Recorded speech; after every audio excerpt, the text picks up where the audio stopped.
السلام علیکم every one, کیسے ہیں آپ سب لوگ؟ آئی ہوپ آپ سب لوگ بالکل ٹھیک ہوں گے۔ تو آج میں ناول خلا بائی ماہنور زارا کا ایپیسوڈ 2 پڑھنے والی ہوں۔ تو ویڈیو شروع کرنے سے پہلے آپ لوگ جو ہے وہ چینل کو سبسکرائب کر دیں اور ویڈیو کو لائک کر دیں۔ تو چلیے اسٹارٹ کرتے ہیں۔ باب 2، فری برگ کی وہ رات، کس نمبر 2۔ مہروز کھڑکی سلائڈ کر کے پیالہ اٹھانے لگی جو وہ روزانہ کھڑکی سے باہر ابری ہوئی سیمنٹ پر رکھا کرتی تھی۔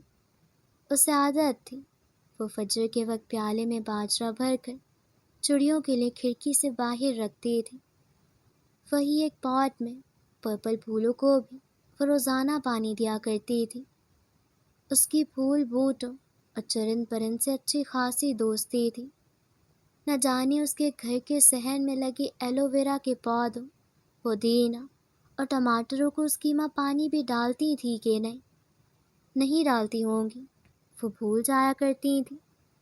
وہ مسکرا کر فضا میں گہرا سانس بھر کر کھڑکی سے پیچھے ہٹی تھی۔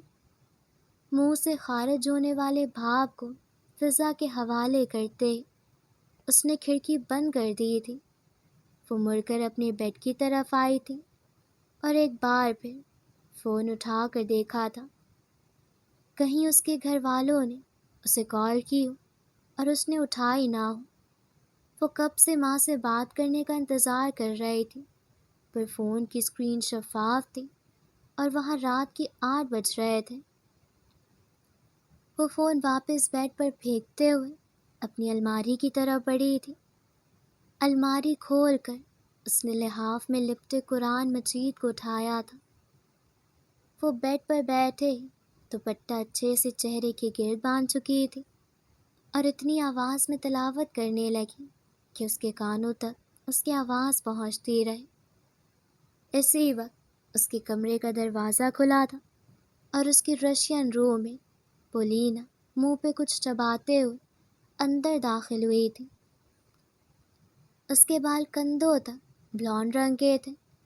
وہ نہایت گوری تھی۔ اس کی بلی جیسی آنکھیں بلو رنگ کی تھی، مگر اس میں تمیز نام کو نہیں تھی۔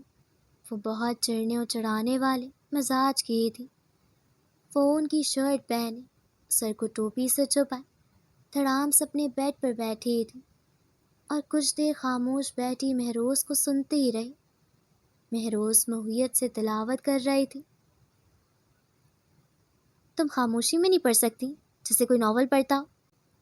کتنی بار کہا ہے تمہیں اپنے ارد گرد لوگوں کو تکلیف میں نہیں ڈالنا چاہیے؟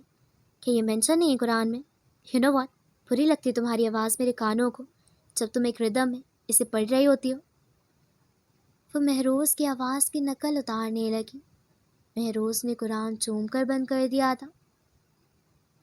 تم اونچی آواز میں جو گانے لگاتی ہو، تم خیال رکھتی ہو ارد گرد کا؟ کہ تمہارا لبرل مائنڈ سیٹ تمہیں دوسروں کو تکلیف دینا سکھاتا ہے؟ مہروز نے اسے دیکھتے ہوئے قرآن کو لحاف میں لپیٹنا شروع کیا۔ اسے یہ روشین لڑکی سحر لگتی تھی جو ہر وقت منہ میں کچھ نہ کچھ رکھ کر چبا رہی ہوتی تھی۔ ہاں، لبرل مائنڈ سیٹ، پولینا نے استہزائیہ کہتے ہوئے دونوں ہتھیلیاں اپنی کمر کے پیچھے بیڈ پر رکھے تھے۔ تم لوگوں کا مسئلہ یہی ہے کہ تم لوگ دماغ سے کام نہیں لیتے۔ مہروز نے اٹھتے ہوئے چپل میں پاؤں ڈالے تھے۔ اور تم لوگوں کا مسئلہ دوسروں کا دماغ کنٹرول کرنا ہوتا ہے۔ اگر وہ سوال کرتے تو فوراً سے غصے میں آ جاتے ہو، دوسروں کو کنزرویٹو کہنا شروع کر دیتے ہو۔ لبرلزم کو اچھے سے پڑھ لو۔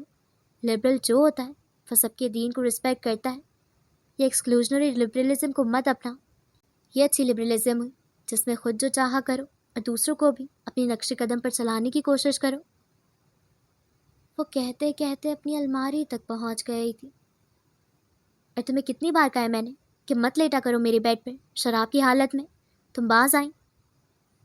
مہروز الماری کا پٹ کھول چکی تھی۔ کاش وہ یوں اس کا سو کال لبرل دماغ بھی کھول سکتی۔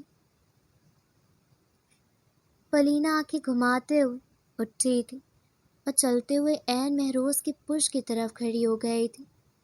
وہ مہروز سے بھی قد میں لمبی تھی۔ اس کے مطابق 6 فٹ کی ہوگی۔ مہروز قرآن مجید سب سے اوپری خانے میں رکھ چکی تھی جب پولینہ چھت سے اس کے دائیں طرف بنے خانے سے گولیوں کا پتہ اٹھا کر پیچھے ہٹی تھی۔ مہروز اس جھٹکے کے لیے تیار نہیں تھی۔ اس کا پارا یکدم ہائی ہوا تھا۔ اس کی ہمت کیسے ہوئی تھی مہروز کی الماری میں ہاتھ ڈالنے کی؟ واپس کرو۔ مہروز جھٹ سے مڑی تھی اور نہایت درشتی سے کہا تھا، یہ کیا ہے روزے، تم ملٹی وٹامنز کیوں لیتی ہو؟ وہ گولیوں کا پتہ الٹا کر کے اجزا پڑھنے لگی۔ وہ طنز کرتے ہوئے یوں ہی ایک طرز میں بات کرتی تھی جیسے گنگنا رہی ہو۔ وہ مہروز کو روزے کہتی تھی کہ تم پتلی ہو اور فلیٹ چیسٹ ہو، اسی لیے۔ اس کا لہجہ صاف مذاق اڑاتا ہوا تھا۔ تم نے میری الماری میں ہاتھ ڈالا کیسے؟ میں نے کبھی چھیڑ چھاڑ کی تمہاری الماری کے ساتھ؟ مہروز غصے سے مٹھیاں بھیج رہی تھی جبکہ پولینہ اسے چڑھانے والے انداز میں دیکھ کر مسکرا کر مزید شڑپ شڑپ کے ساتھ چوئنگم چبانے لگی۔ ایسے اس نے باقاعدہ ہاتھ مہروز کے قریب لے جا کر واپس کھینچا تھا۔ شٹ اپ، واپس کرو گولی ورنہ میں تمہاری الماری کھولوں گی نہیں، توڑوں گی۔ اوہ سیریسلی، تو میں تمہیں توڑنے کی وجہ دیتی ہوں۔ پولینہ کندھے اچکاتے ہوئے گولیوں کے پتے سے کوٹنگ ہٹا ہٹا کر گولیاں گرانے لگی۔ مہروز فوراً سے آگے بڑھی تھی۔ پولینہ اس کے دائیں ہو جانے پر اپنا دایاں کندھا آگے کرتی تو کبھی اس کے بائیں ہو جانے پر اپنا بایاں کندھا آگے کر کے اس کا راستہ بلاک کر دیتی۔ ایک ایک کر کے وہ 10 گولیاں زمین بوس تھی۔ وہ خالی پتہ فرش پر گرا کر محظوظ ہو رہی تھی۔ مہروز غم اور غصے سے فرش پر پڑی گولیوں کو دیکھ رہے تھے۔ یہ آخری پتہ رہ گیا تھا اس کے پاس اور مارچ آنے میں ابھی 10 دن تھے۔ اس نے سوچا تھا تنخواہ ملتے ہی گولیاں لے لے گی، مگر اب اس کے پاس تھیلا نہیں تھا کہ وہ مزید گولیاں لیتی، اور پولینہ نے اسے تنگ کرنے کی خاطر اس کی دوائی ضائع کر دی تھی۔ وہ گولیاں اس کے لیے تو اہمیت رکھتی تھیں۔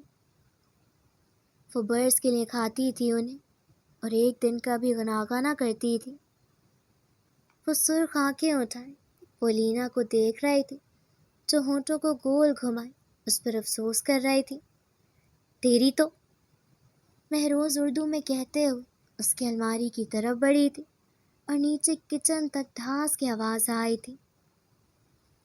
لاؤنج چکور سا بنا ہوا تھا، شیشوں کا سلائڈنگ ڈور بند تھا۔ مہروز اور پولینہ کھڑی تھیں اور ان کے سامنے ہی کورین بہنیں سینے پر ہاتھ باندھے دونوں کو خونخوار نظروں سے دیکھ رہی تھیں۔ مہروز کمرے میں رکھ کے لکڑی کی کرسی پولینہ کی الماری پر مار کر نہ صرف الماری کا نقصان کر چکی تھی بلکہ کرسی بھی توڑ چکی تھی۔ ائی گو، کتنا نقصان کر دیا؟ روجین نے کورین لہجے میں انگریزی بولی تھی۔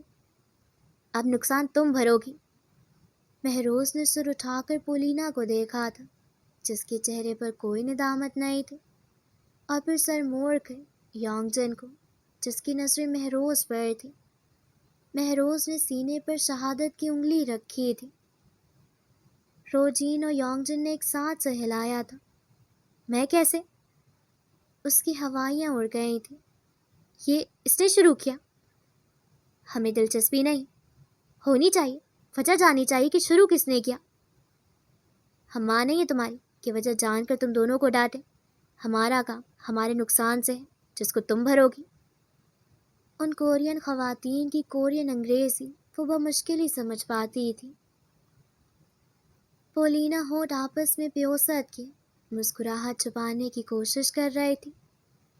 اتنی سردی میں بھی مہروز کے ہونٹوں کے اوپر پسینہ آ گیا تھا۔ اس کے پاس اپنی گولیاں لینے کو پیسے تو تھے نہیں، وہ ان کا نقصان کیسے بھرتی؟ اور پاکستان میں قرضہ، اگر وہ اگلی تنخواہ انہیں دے دے گی تو خود کیسے مہینہ گزارے گی؟ اسے یکدم اپنے غصے پر غصہ آنے لگا تھا، مگر مائدہ کہتی تھی کہ وہ کبھی کبھی ہی تو درست بات کے لیے کھڑی ہوتی تھی۔ اس نے جو کیا صحیح کیا۔ میں کہاں سے بھروں نقصان؟ میرے پاس ان گولیوں کے بھی پیسے نہیں جو اس نے ضائع کر دیے، اس لیے اس کی الماری کا دروازہ توڑ دیا۔ کس نے میری الماری میں ہاتھ ڈالا کیسے؟ آئی سوے میرے پاس پیسے نہیں۔ بحث کا مزہ اپنی ہی زبان میں آتا تھا۔ انگریزی میں اس کا غصہ صحیح سے نکل نہیں رہا تھا۔ اسے اپنی پشتو شدید یاد آ رہی تھی۔ گولیاں کس چیز کی گولیاں؟ روجن نے بھویں اٹھا کر کہا تھا۔ آپ میری امی نہیں ہیں کہ میں وجہ بتاؤں؟ یہی کہا نا آپ نے، تو پرسنل بات بھی پھر کیوں بتاؤں آپ کو؟ اس نے اسی کا جملہ اسی کے انداز میں لوٹایا تھا۔ روجن نے گڑبڑا کر یونگجن کو دیکھا تھا اور پولینا اپنے بائیں طرف دیوار پہ لگے آئینے میں خود کو دیکھ دیکھ کر مسکرا رہی تھی۔ سارا ملبہ تو مہروز پر گرا تھا۔ اس کا تو کوئی نقصان نہیں ہوا تھا، نقصان مہروز کا ہوا تھا، تو وہ خوش کیوں نہ ہوتی؟ تمہیں صبح کاغذ پر رقم لکھ کر دوں گی، جلد از جلد۔ یونگجن نے فوراً روجین کی بات کاٹی تھی۔ کل پرسوں، بس اس سے زیادہ کا وقت نہیں۔ یا خدایا پاکیزہ چرتا خاکہ شالو، یا اللہ میں کہاں پھنس گئی ہوں؟ مہروز روحاسی ہو گئی تھی۔ اس نے اپنا غم پشتوں میں بیان کیا تھا۔ کیا بولا؟ ٹرانسلیٹ۔ روجین کے کان کھڑے ہو گئے تھے اور ساتھ چھوٹی سی ناک بھی۔ مجھے 10 دن کی مہلت دے دیں، مجھے 10 دن بعد تنخواہ مل جائے گی، میں دے دوں گی۔ اگر نہ دی تو گھر سے بھی نکال دوں گی اور پیسے بھی نکلواؤں گی۔ روجین نے سخت لہجے میں وارن کرتے ہوئے انہیں جانے کا کہا تھا۔ پولینا شیطانی مسکراہٹ اچھالتی اس سے پہلے لاؤنج سے نکل گئی تھی۔ مہروز نے اس کی پشت دیکھتے ہوئے دانت پیسے تھے۔ وہ اس کی شکل بھی نہیں دیکھنا چاہتی تھی، اور ستم ظریفی یہ تھی کہ وہ اس کی روم میٹ تھی۔ ہاں، روم میٹ۔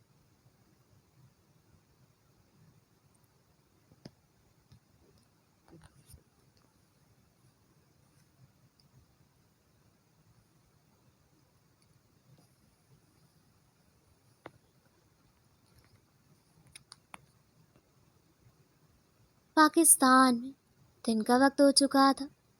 تنگ سی گلی میں 5 مرلہ گھر میں اداسی تھی۔ جرار بیڈ پر لیٹے ہوئے تھے، کھڑکیوں سے پردے ہٹائے گئے تھے، اسی لیے دھوپ کو اندر داخل ہونے کا کھلا راستہ مل گیا تھا۔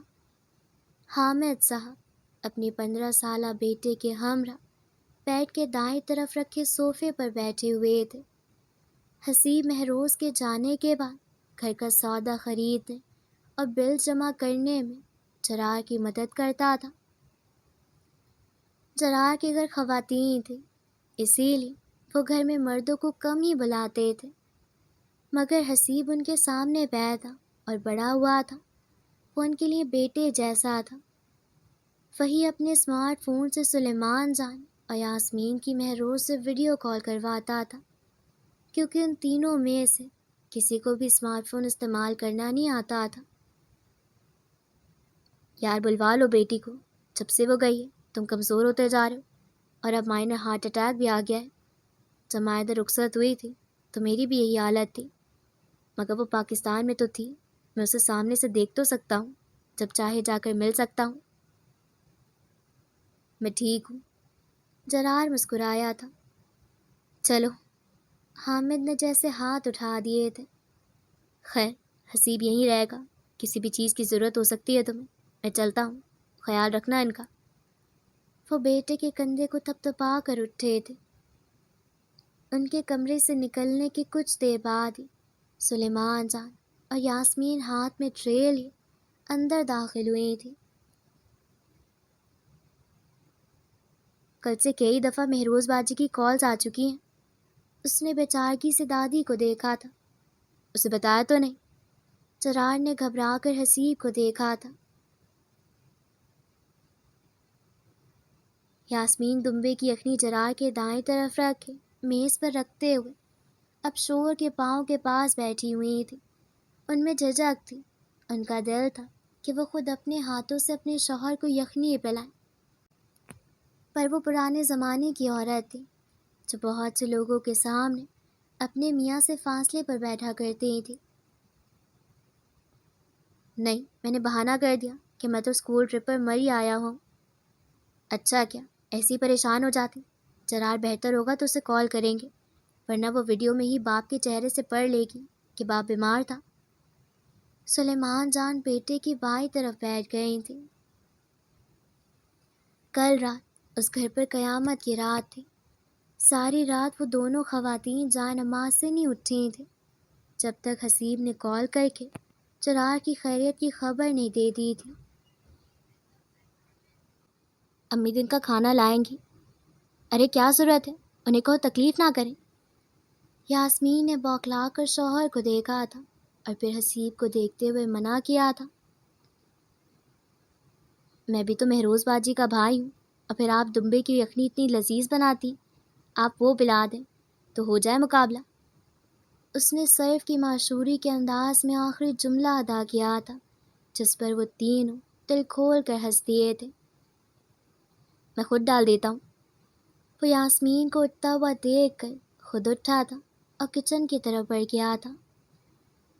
بس اب تم کل کی بھی چھٹی کر لو۔ سلیمان جان جرار کے لیے فکر مند تھے۔ نہیں بیبے، آرام کی عادت نہیں، کام پر جاؤں گا تو کچھ بہتر محسوس کروں گا۔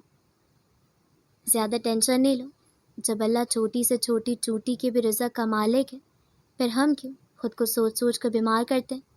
تمہارے لیے دعا کرنے والے ہاتھ ابھی زندہ ہیں بیبے۔ چرار نے فوراً ماں کی جریوں زدہ ہاتھ پکڑ کر چوم ڈالے تھے۔ یاسمین اپنے شوہر کی آنکھوں میں آنسو دیکھ کر خود بھی آنسو بہانے لگی، بلکہ اب تو آنسو نکلنے کا بہانہ مانگتے تھے۔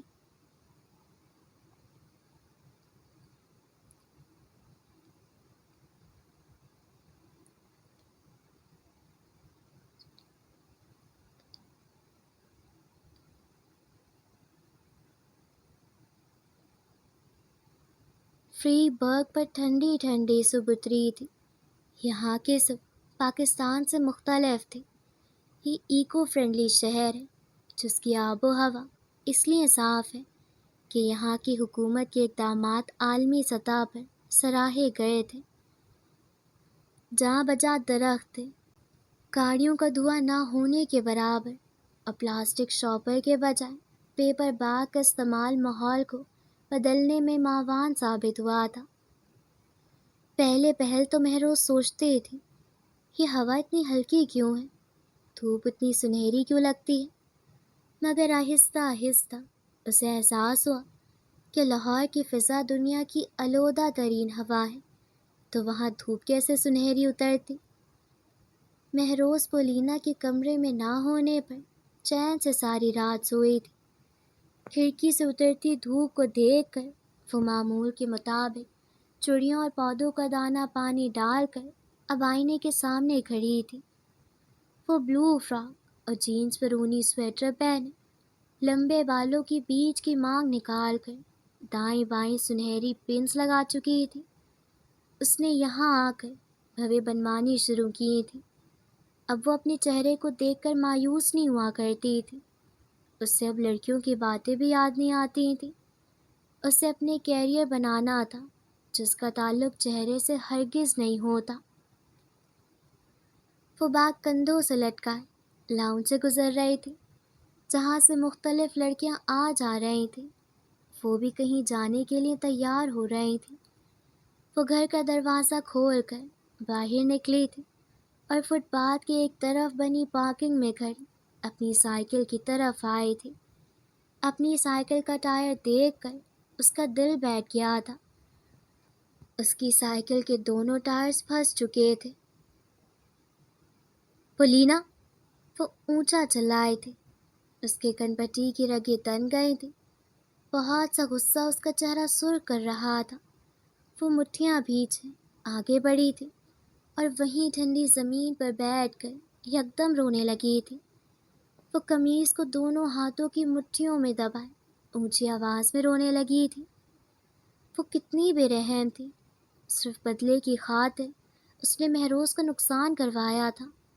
پہلے اس کی گولیاں ضائع کر دی، پھر اس کو اشتعال دلا کر الماری توڑوائی، اور اب اس کے ٹائر بھی پھس کیے تھے۔ اس کے پاس ٹرین کی ٹکٹ کے پیسے بھی نہیں تھے۔ وہ اب کیفے اور یونیورسٹی کیسے پہنچے گی؟ وہ ناک سے گیلی سانس کھینچ کھینچ کر رونے لگی تھی۔ وہ پہلے ہی قرضے میں ڈوبی ہوئی تھی اور اب دو نقصان بھرنے کے لیے کس سے قرضہ لے؟ آٹو سے۔ اسے قرضہ لینے سے نفرت تھی۔ وہ کبھی قرضہ نہیں لیتی تھی، مگر اب سر تا پیر ڈوبی ہوئی تھی۔ الماری کا نقصان تو وہ تنخواہ کے پیسوں سے بھر لے گی، مگر آج سائیکل کے ٹائر بدلوانے کے لیے وہ کیسے پیسے لے؟ اسے اللہ سے پھر گلہ آیا تھا۔ اس سے چھوٹی چھوٹی عمر کے لوگ کامیاب ہو کر بہت سا پیسہ بھی کما چکے تھے، اور وہ اب تک کیریئر بنانے کی جدوجہد ہی کر رہی تھی۔ اس نے ہاتھ میں پہنی گھڑی دیکھی تھی۔ اس وقت 7:30 بجے تھے۔ وہ کام پر سب سے پہلے پہنچتی تھی، مگر آج دیر ہو جائے گی۔ وہ گہرا گہرا سانس بھر کر اپنے اعصاب پر سکون کرنے لگی۔ One work at a time۔ وہ گہرے گہرے سانس لینے کے دوران یہی الفاظ دہرائے جا رہی تھی، اور ٹھنڈی زمین پر ہتھیلیاں رکھتے کھڑی ہو گئی تھی۔ پہلے ساتھ والے شاپ جا کر اپنی گھڑی بیچنی ہے، سائیکل پر 15 منٹ لگ جائیں گے، اور پیدل؟ وہ ہاتھ کی پرس سے ناک رگڑتے ہوئے خود سے باتیں کر رہی تھی۔ آدھا گھنٹہ، چلو صحیح ہے، جو پیسے ملنے سے یہ ٹائرز بدلوا لوں گی، اور پھر اوور ٹائم، یہ صحیح رہے گا۔ آٹو کو فون کر کے ذرا لیٹ پہنچنے کا بتا دیتی ہوں۔ وہ سرخ گالوں کو تھپتھپاتے ہوئے سر دائیں طرف موڑ کر اونچے سے پول سے لگی CCTV کو دیکھ کر سائیکل گھسیٹنے لگی۔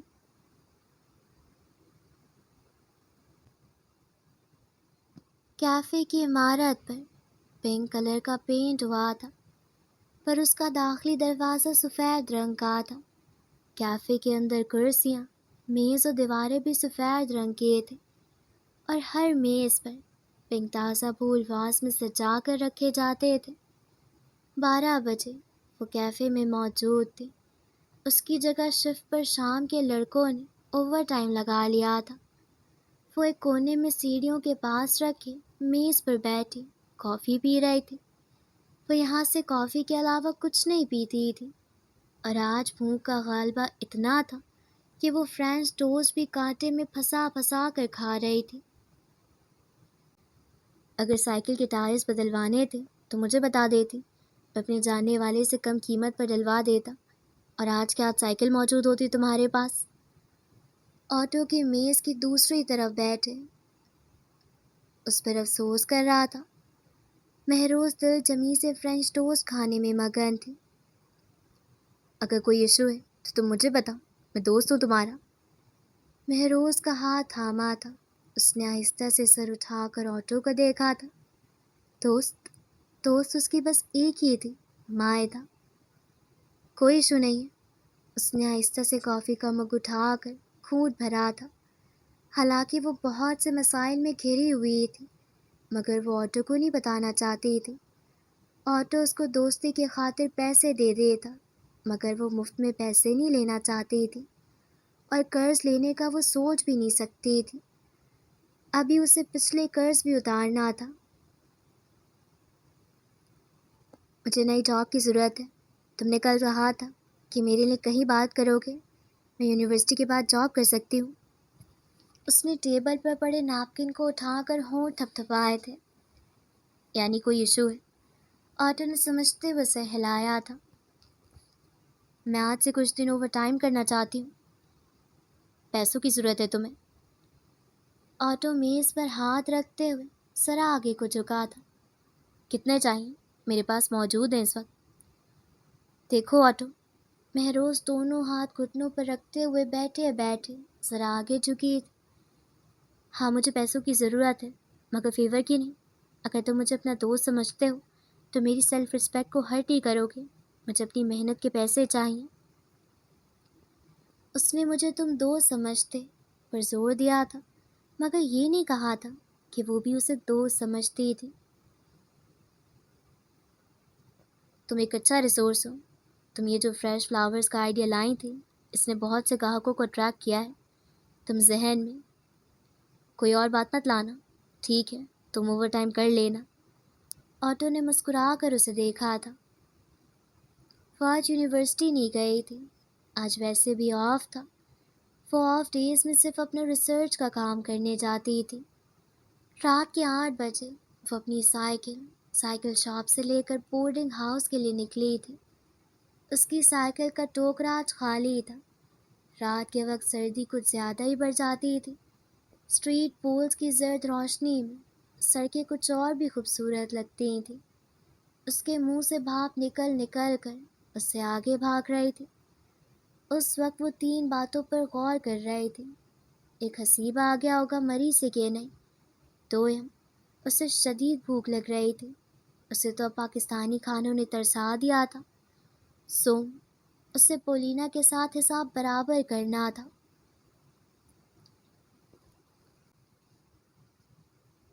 وہ چکور بنے لاؤنج میں ان کورین بہنوں کو بٹھائے. شراب کی بوتلیں ان کے سامنے رکھ چکی تھی اور سینے پر ہاتھ باندھتے ہوئے میز کی دوسری طرف بیٹھ گئی تھی. چند ہی منٹوں بعد پولینا لاؤنج کا دروازہ دھکیلتے اندر داخل ہوئی تھی. اس نے گھٹنوں تک سرخ جھلملاتا ٹاپ پہنا ہوا تھا. لانگ ساکس گھٹنوں کو چھپا رہے تھے. سر پر موٹی اونی ٹوپی پہن رکھی تھی جس سے اس کے بلونڈ بال نکلتے ہوئے کندھوں پر پھیلے ہوئے تھے اور وہ ہونٹوں پر سرخ لپسٹک لگائے ہوئے کہیں جانے کے لیے تیار لگ رہی تھی. اس نے اندر داخل ہوتے ہی میز پر رکھی شراب کی بوتلوں اور صوفے پر بیٹھی مہروز کو دیکھا تھا. وہ مہروز کو دیکھ کر مسکرائی تھی. مہروز نے کبھی اسے غصے میں نہیں دیکھا تھا. وہ یوں ہی مسکرا کر چڑھانا جانتی تھی. یہ شراب کی بوتلیں تمہاری ہیں؟ روجین نے لہجے کو سخت بناتے ہوئے میز کی بائیں طرف کھڑی پولینا کو دیکھا تھا. بالکل. اس نے ڈٹائی سامان لیا تھا. مہروز کا منہ حیرت سے کھلا تھا جسے اس نے فوراً بند کر دیا تھا. کیوں؟ جب اس گھر میں رہنے کا پہلا اصول بتا دیا تھا کہ یہاں کوئی نشاور چیز نہیں آئے گی تو کیوں لائی ہو یہ بوتل؟ یانگ جن کی چھوٹی سی ناک غصے سے پھول گئی تھی. آپ ہماری ماں نہیں. آپ کا کام پیسوں سے ہے اور وہ ہر مہینے آپ کو مل جاتے ہیں. آپ پابندیاں نہیں لگا سکتی. پولینا نے ٹھہرے ہوئے لہجے میں جواب دیا تھا. اگر تم نے باز نہیں آنا تو تم کہیں اور انتظام کر لو. یہاں ایسی کوئی چیز نہیں آئے گی جس سے میرے بورڈنگ ہاؤس کا ماحول خراب ہو. پولینا نے سر جھٹک کر آنکھیں گول گھمائی تھی جیسے ان کے سخت لہجے کا اس پر کوئی اثر نہ ہوا ہو. مہروز ہونٹ ایک دوسرے میں پیوست کیے اس ٹھیک لڑکی کو دیکھ رہے تھے جس پر کسی بھی بات کا اثر نہیں ہوتا تھا. وہ ایسی کیوں تھی؟ اور صرف تم نہیں بلکہ تم نے باقی لڑکیوں کو بھی اپنے ساتھ شراب پینے میں شریک کیا ہے. چلو بتاؤ ان کے نام. روزے. پولینا نے روزے کو لمبا کھینچ کر کہتے ہوئے مہروز کو دیکھا تھا جس پر مہروز نے پہلو بدلا تھا. وہ جھوٹ بول رہی تھی. وہ صرف ٹائر پنکچر ہونے کا بدلہ لے رہی تھی. بتاؤ شاباش. جس نے آپ کو یہ انفارمیشن دی ہے اسی سے پوچھیے. چلو روزے بتاؤ. پولینا کمر پر ہاتھ رکھتے ہوئے مسکرا کر روزے کو دیکھنے لگی. مہروز نے گڑبڑا کر کورین بہنوں کو دیکھا تھا. تھی وہ چھوٹے قد کی دبلی پتلی سی مگر ان کے غصے میں شکلیں دیکھ کر اسے اپنی اردو کی استانی یاد آ جایا کرتی تھی. مہروز نے گلا کھنکار کر کہا تھا. وہ میں نے رات کی تاریکی کی وجہ سے لڑکیوں کی شکل ہی دیکھی. ٹھیک ہے میں خود ہی مائک میں اناؤنسمنٹ کر دوں گی اور یہ لاسٹ وارننگ ہے. اگر پھر تمہارے پاس سے شراب کی بوتلیں برآمد ہوئی تو وہ تمہارے اس گھر میں آخری دن ہوگا. یانگ جن نے کھڑے ہوتے ہوئے کہا. اسے کھڑا دیکھ کر مہروز بھی کھڑی ہوئی تھی. What ever. پولینا ہاتھ جلاتی لاؤنج کے دروازے کی طرف بڑھی تھی. روجن ان شراب کی بوتلوں کو اٹھا لو اور تم جاؤ اب. یانگ جن نے مہروز کو کھڑے دیکھ کر ہاتھ جلا کر کہا تھا. مہروز ایک فرائیڈ رائس اور چکن ونگز کی ٹرے لی اپنے بیڈ پر بیٹھی ہوئی تھی. وہ ہر لقمہ لینے کے ساتھ اللہ کا شکر ادا کرتی تھی. اسی وقت کمرے کا دروازہ کھلا تھا اور پولینہ اندر داخل ہوئی تھی۔ مہروز کا ہاتھ سست پڑا تھا۔ وہ کمرے میں ہیلز کی ٹک ٹک پیدا کرتے اپنے بیڈ تک آئی تھی۔ بیڈ پر پرس پھینک کر وہ آہستہ سے بیٹھی تھی۔ مہروز اس کی خود پر مرکوز نظریں بآسانی سے دیکھ رہی تھی۔ تمہیں لگا تھا تم نے میرے بیگ سے شراب کی بوتلیں نکال کر بڑا بدلہ لیا ہے؟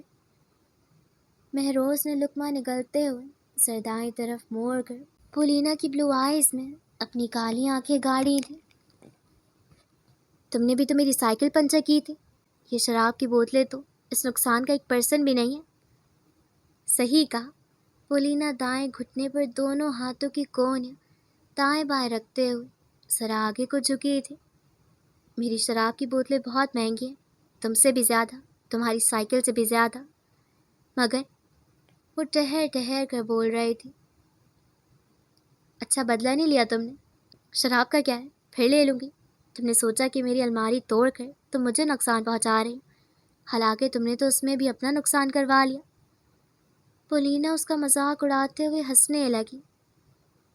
مہروز چکن ونگ اٹھا کر اسے کیچپ میں ڈبونے لگی جیسے وہ بہت مصروف ہو۔ وہ اپنے غصے کو قابو میں رکھنا چاہتی تھی جو صرف اسے نقصان پہنچا رہا تھا۔ تم لوگ واقعی بہت شدت پسند ہوتے ہو۔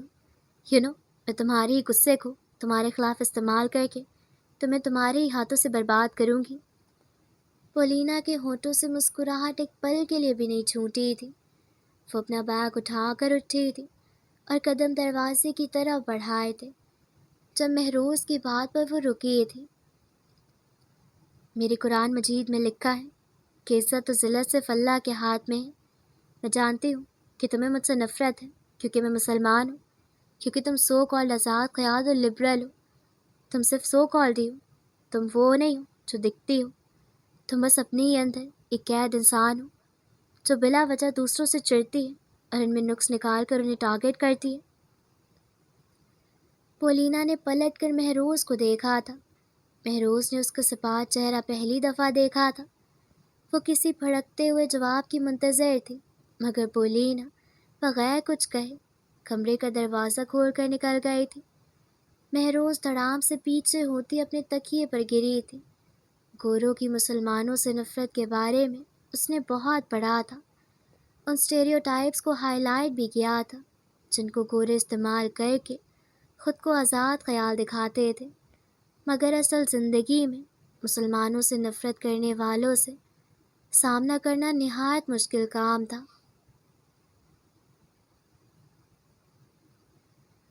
لاہور میں فروری کی آخری تاریخ میں سردی کی شدت پہلے جیسی نہیں رہی تھی۔ دن کی دھوپ سیکنے کے لیے یاسمین چھوٹے سے باغیچے میں ہی کرسی ڈال کر بیٹھ گئی تھی اور ان کے سامنے والی کرسی پر شمیم بیٹھی ہوئی تھی۔ یاسمین ایلو ویرا کے پودوں کو دیکھ رہی تھی جو مہروز نے اگائے تھے۔ اس کے جانے کے بعد بس یہی لگا رہتے تھے۔ وہ وقتاً فوقتاً ایلو ویرا کاٹ کاٹ کر محلے میں بانٹ دیا کرتی تھی۔ بہت کمزور ہو گئی ہو مہروز کے جانے کے بعد، کیوں اداس ہو سب؟ مجھے حسیب بھی بتا رہا تھا کہ بہت پریشان سے لگ رہے تھے تم سب۔ پریشانی تو ہوگی جب خان کو دل کا دورہ پڑ گیا۔ وہ اس گھر کا مرد ہے، اس کے بغیر یہ گھر چل بھی نہیں سکتا۔ انہوں نے یاسیت سے کہا تھا۔ کچھ نہیں ہوگا اسے، شمیم نے انہیں دلاسا دیا تھا۔ وقت کا تو کچھ نہیں پتا ہوتا، ہم تینوں کو ہی مہروز کی فکر رہتی ہے، اور مہروز کی فکر میں خان نے خود کو شوگر، بلڈ پریشر اور دل کی بیماری لگا لی ہے۔ اتنی اولادوں کے بعد اللہ نے زندہ اولاد دی، مگر آزمائش بھی دی۔ اللہ ہمیں آزمائش پر پورا اترنے کی توفیق دے، آمین۔ تم بیٹی کو آزمائش کہہ رہے ہو؟ دیکھو کسی کو اللہ نے اولاد بھی نہیں دی رکھی، اللہ نے چاہا تو اس کا نصیب بہت اچھا ہوگا۔ نصیب؟ یاسمین استہزائیہ مسکرائی تھی۔ بہت عجیب لفظ ہے یہ نصیب، کسی کے لیے کھل جاتا ہے اور کسی کو تو ساری زندگی نصیب کا دروازہ ہی نہیں ملتا۔ کیوں اتنی مایوس لگ رہی ہو؟ وہ یاسمین کا زرد چہرہ دیکھتے ہوئے ذرا آگے ہوئی تھی۔ اپنی بیٹی کا نصیب لے کر ہی تو غمزدہ ہوں، جس عمر میں اس کی شادی ہو جانی چاہیے تھی اس عمر میں وہ ہم سے دور ہے، باہر ہے۔ لوگ اتنی عجیب باتیں کر رہے ہیں اس کے بارے میں کہ وہ وہیں شادی کر لے گی، وہاں جانے والی لڑکیاں ہاتھوں سے نکل جاتی ہیں۔ میں تو کہتی ہوں وہیں کر لے، اس معاشرے سے تو کوئی امید نہیں مجھے، بہت دکھ دیا اس معاشرے کے لوگوں نے۔ ان کا گلا رند گیا تھا، انہوں نے کھتر کے دوپٹے سے آنکھیں رگڑ ڈالی تھیں۔ کھل کر بتاؤ، کچھ چھپا رہی ہو تم؟ کچھ مسیں گے؟ کیا بات ہے یاسمین؟ وہ نرم لہجے میں کہہ رہی تھی۔ وہ بھی ایک بیٹی کی ماں تھی۔ یاسمین کا دل پھٹ رہا تھا اور وہ مزید دل پر بوجھ نہیں رکھ پا رہی تھی۔ یاد ہے 2 سال پہلے اس کا رشتہ بس پکا ہونے والا تھا اور بات طے نہیں ہو سکی تھی۔ وہ براہ راست شمیم کو دیکھنے لگی تھی۔ طوبہ آہستہ آہستہ سمٹ کر ایلو ویرا پر گر رہی تھی۔ یاد ہے بے مہروز سے چھپ کر میں نے درس کرنے والی عالمہ سے بات کی تھی، مہروز کی، اور اس کی حالت بھی بتا دی تھی، مگر جو رشتہ اس نے بتایا وہ خان کو پسند نہیں آیا تھا۔ لڑکا طلاق یافتہ اور ایک بچی کا باپ تھا۔ کیسی حالت؟ مہروز کو برس ہے۔ ان کے گلے میں آنسوؤں کا گولا سا پھنس گیا تھا۔ اس کی کونیاں، پیٹ اور گھٹنوں سے نیچے ٹخنوں تک فاصلے فاصلے سے گول برس کے نشانات ہیں۔ اس کی حالت ہی اس کے رشتہ نہ ہونے کی وجہ ہے، اور لوگ آ کر تانے دیتے ہیں اور مذاق اڑاتے ہیں۔ اتنا ہی غم ہے تو ٹھیک ہے، مانگ لو میری بیٹی کا رشتہ۔ کسی کو کیسے بتاؤں کہ ہمارے ساتھ کیا پریشانی ہے؟ ہم پٹھانوں کے آپسی مسائل کی وجہ سے ہم اپنی بیٹی کی بیماری کا ذکر نہیں کر سکے۔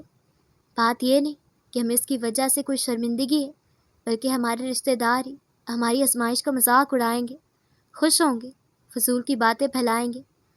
رشتہ دار بھی بہت عجیب مخلوق ہیں، بہت اذیت دیتے ہیں، اور اس ساری صورتحال نے مہروز کی خود اعتمادی کو ٹھیس پہنچائی ہے۔ میں ماں ہوں، مجھ سے کچھ بھی چھپا نہیں ہے۔ وہ اندر ہی اندر احساس کمتری کا شکار ہو چکی ہے، اور ایک ماں کی حیثیت سے میں کچھ بھی نہیں کر سکی۔ یاسمین کے گال آنسوؤں سے بھر گئے تھے۔ شمیم تھوڑی تلے ہاتھ رکھے یاسمین کو دیکھ رہی تھی۔ ان کے چہرے پر کوئی حیرانی نہیں تھی۔ میں نے تو اسے معاہدہ کے ساتھ بڑا ہوتے دیکھا ہے، مجھے وہ پیاری ہے، بالکل معاہدہ جیسی۔ میرے جاننے والوں میں ایک لڑکا تھا، اس کا تو پورا جسم ہی بھر گیا تھا برس سے، مگر اس کی شادی ہو گئی اور اب 2 بچے بھی ہیں۔ وہ مرد ہے نا، میری بیٹی لڑکی ہے۔ جب رشتے والی سے مہروز کی بات کی تھی تو جو مطالبات اس نے مجھے لڑکوں کے بتائے، میرا تو دل بیٹھ گیا تھا۔ ہمارے زمانے میں تو بس شرافت دیکھی جاتی تھی، یہ شکل پیسہ کہاں دیکھا جاتا تھا۔ اسی لیے آج کل کے رشتے مشکل سے ہو رہے ہیں۔ جب لڑکا اور لڑکی ایک دوسرے کے لیے ایسی ڈیمانڈز رکھیں گے تو شادیاں تو کم ہی ہوں گی۔ میں نے تو حسیب کو پہلے سے ہی کہہ دیا ہے کہ میں انسان کا رشتہ دیکھوں گی۔ اس دنیا میں حور کا وعدہ اللہ نے نہیں کیا، البتہ انسان اسے دنیا میں مل جائے گی۔ اگر کٹرینہ کیف چاہیے تو خود ہی ڈھونڈ لینا، میں تو گھر گھر جا کر چائے نہیں پیوں گی۔ اور یہی بات معاہدہ سے بھی کی تھی کہ ہم تمہارے لیے فواد خان نہیں ڈھونڈ سکتے، البتہ انسان کا بچہ ڈھونڈیں گے جو انسانوں کی طرح عزت سے پیش آئے۔ ہم اپنی طرف سے بہت اچھا لڑکا ڈھونڈیں گے، مگر ہوگا وہی جو اللہ نے تمہارے لیے لکھا ہے۔ ہر کوئی تمہاری جیسی سوچ نہیں رکھتا۔ یاسمین نے گہرا سانس لیا تھا۔ میں نے تو یہ مشورہ بھی دیا تھا خان کو کہ ویسے بھی اس کے داغ کپڑوں میں چھپے ہوتے ہیں، ہم نہ بتائیں تو پتہ بھی نہیں لگتا۔ ایک دفعہ بات ہو جائے، نکاح ہو جائے تو بتا دیں گے، پر وہ نہیں مانے۔ وہ جیسے اس معاملے میں شمیم کی تائید چاہتی تھی۔ سلیمان جان اور یاسمین نے بہت سوچ بچار کے بعد یہی حل نکالا تھا کہ مہروز کے بارے میں پہلے نہیں بتائیں گے، مگر خان کے سخت انکار پر وہ دونوں فی الوقت چپ ہو گئی تھی۔ صحیح کہہ رہے تھے نا جرار بھائی، ایسا مت کرنا۔ دیکھو، جب ہم کہتے ہیں کہ شادی نئی زندگی کی شروعات ہوتی ہے تو اس کا مطلب ہوتا ہے کہ اس شخص کے ساتھ نئی زندگی شروع کی جاتی ہے جو بھی آپ کو جانتا ہی نہیں ہے، اور آپ پہلے ہی مرحلے میں جھوٹ بول کر اپنی عزت گنوا بیٹھتے ہیں۔ کیا وہ لڑکا ساری زندگی آپ کی بیٹی پر یقین کرے گا؟ کیا گارنٹی ہے کہ نکاح کے بعد سچائی جاننے پر وہ مہروز کو رخصت کر لیں گے؟ یہ تو زیادہ شرمندگی کی بات ہوگی کہ وہ نکاح کے بعد چھوڑ دے گا۔ پورے خاندان میں وہ تماشا بن جائے گی اور آپ لوگ جھوٹے مشہور ہو جائیں گے۔ اگر اللہ نے اس کی قسمت میں کسی کا ساتھ لکھا ہوگا تو وہ سب جانتے ہوئے اسے اپنا لے گا، مگر جھوٹ بول کر رشتہ کروانا صرف اور صرف آپ لوگوں کو رسوا کروائے گا۔ یاسمین ان کی بات پر گہرا سانس بھر کر رہ گئی تھی۔ وہ اس کے علاوہ اور کر بھی کیا سکتی تھی؟ لوگ تو پیسہ بھی دیکھتے ہیں، ہمارے پاس تو کوئی پیسہ نہیں۔ ایک پلاٹ قسطوں پر لے رہے تھے، وہ بھی بیٹی کی محبت میں بیچ دی، اور قرضہ الگ لے رکھا ہے۔ پتہ نہیں ہمارا کیا ہوگا۔ اچھا ہے کہ وہ باہر ہے، وہ اپنا فیوچر خود بنا لے گی۔ مائدہ بتا رہی تھی کہ ان کی کلاس کی ساری لڑکیوں کی شادی ہو گئی، بس ایک مہروز ہی ہے جو آگے پڑھ رہی ہے۔ اسے بہت فخر ہے مہروز پر۔ اسے پڑھنے دیں، اپنا کیریئر بنانے دیں۔ جب وہ یوں مصروف رہے گی تو اس کے پاس وقت ہی نہیں ہوگا ان فضولیات کے بارے میں سوچنے کا کہ معاشرہ کیا کہتا ہے۔ میں تو کہتی ہوں آپ لوگ بھی اس کے پاس چلے جائیں۔ نہیں، میں تو پاکستان کے علاوہ کہیں نہیں رہ سکتی۔ بس میرے دل کی ایک ہی خواہش ہے کہ اسے کوئی شہزادہ مل جائے، میں سکون سے مر جاؤں گی۔ انہوں نے یاسمین کو ٹوکا تھا۔ میرا بیٹا بہت چھوٹا ہے، ورنہ میں ہی مہروز کا ہاتھ مانگ لیتی۔ وہ بہت عزیز ہے مجھے، تم کبھی فکر نہ کرنا، ہم ہمیشہ اس کا خیال رکھیں گے۔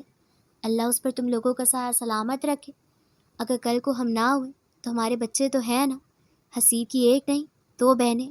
آپ فکر نہ کریں، چلے قہوہ بناتے ہیں۔ یاسمین ہلکا پھلکا محسوس کرتی کھڑی ہو گئی تھی۔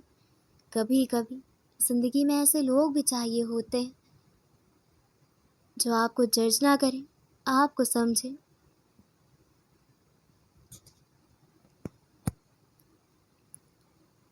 وہ گرین گھیردار فراک اور بلو جینز پہنے ہوئے تھے۔ اس نے موٹی سی جیکٹ پہن رکھی تھی اور سرونی ٹوپی سے باندھ رکھا تھا، جس سے کالے لمبے بال نکھرتے اس کی پشت پر گر رہے تھے۔ آج موسم نہایت ٹھنڈا تھا، آسمان بادلوں سے بھرا ہوا تھا۔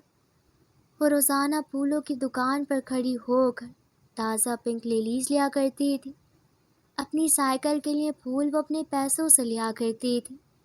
آج مارچ کی 1 تاریخ تھی اور اسے تنخواہ کچھ دنوں میں مل جانے والی تھی۔ اس کے پاس اپنی ضرورت کے پیسے بہت کم تھے، اسی لیے اس نے اپنی سائیکل کو یاسیت سے دیکھ کر آنکھیں پٹ پٹائی تھیں، جیسے کہہ رہی ہوں بس کچھ دنوں کی بات ہے، پھر تمہارے لیے بھی تازہ پھول لیا کروں گی۔ وہ ٹوکری میں پھول لیتی اپنی سائیکل کی طرف بڑھی تھی۔ اس شاپ کے ساتھ ہی کتابوں کی شاپ تھی۔ شاپ سے باہر سٹینڈ پر نئے روز کا اخبار ٹنگا ہوتا تھا، اور یہ ایک ہی شخص پلاسٹک کی کرسی ڈالے اخبار عین چہرے کے سامنے پھیلائے اخبار میں محو ہوتا تھا۔ اس کی صرف ٹانگیں نظر آتی تھیں، کبھی دائیں ٹانگ بائیں پر اور کبھی بائیں دائیں پر ڈال کر بیٹھا تھا، مگر کبھی اس کا چہرہ دیکھنے کا اتفاق نہیں ہوا تھا کہ وہ جوان تھا یا بوڑھا۔ پھولوں کا ٹوکرا سائیکل کے ٹوکرے میں ڈالے وہ گنگناتے ہوئے برج سے گزر رہی تھی، جہاں آج زیادہ کپلز گرلز پر بیٹھے ہوئے تھے۔ اسے کبھی کبھی لگتا تھا کہ وہ کسی مصور کی پینٹنگ میں ہو۔ اسے فری برگ کی آب و ہوا اور اسٹرکچر سے محبت ہو جاتی تھی۔